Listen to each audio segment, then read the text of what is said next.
तर नमस्कार, मी आज सचिन भाऊंच्या बरोबर सांगलीमध्ये आलोय आमच्या एका खास कार्यक्रमासाठी. पण सचिन भाऊंना भेटून आज एक छान असा एक छोटासा मनात गुदगुल्या आणि आनंद झाला. कारण सामाजिक कार्याची आम्हाला आवड असल्यामुळं बऱ्याचदा यांचे आम्ही तुमचे व्हिडिओज आम्ही बघितलेत की रस्ता उकरताना ते पेव्हिंग ब्लॉकचं, गटरीतला कचरा, रस्त्यावरच्या अडचणी, ते पार्किंग, ते परवा ते प्लास्टिकचं तुम्ही गणपतीचं काढलेला तो विषय, ते उडतंय प्लास्टिक कागद, त्याच्यातनं ते जनावरांच्या वगैरे म्हणजे मुखात पोटात जाऊन जातं. परत ते पोटात जाऊन खराब होत. हे सगळे विषय जे घेताय ना तुम्ही ते अतिशय म्हणजे लोकांच्या मनातले घेताय. कारण काय होतं म्हणून लोकांना या गोष्टी कळत नाही आहेत की आपणहून उठलं पाहिजे. आणि हा आवाज आज आपल्याकडे सगळ्यात छोटं आणि सुंदर असं एक साधन आहे की ज्याच्या मार्फत आपण ऑटोमॅटिकली शासनापर्यंत पोहोचतोय, लोकांपर्यंत पोहोचतोय, किंवा तुमच्या व्यथा तुम्ही कुठेतरी देताय. तर त्या मांडा, काही लोकांना टॅग करा, त्या निमित्तानं ते बघतील, ते कुठून ना कुठून तरी कोणाचे तरी विषय उचलले जातील.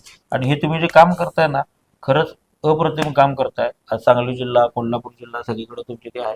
आणि मगाशी बोलल्याप्रमाणे असंच काम करत राहा. येणारे आमदारकी, खासदारकी, बेजदारकी म्हणजे बुकनाव उडवा. त्यात माझं एक स्वप्न आहे खासदारकीचं, ते बी पूर्ण करून टाका. म्हणजे विषय एंड. पहिली सचिन भाऊनी लाईक करा, फॉलो करा, शेअर करा, कमेंट करा.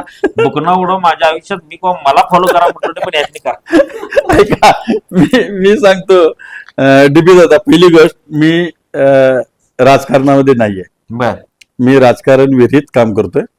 त्यामुळे राजकारणाशी संबंध नाही आणि जातीशी संबंध नाही.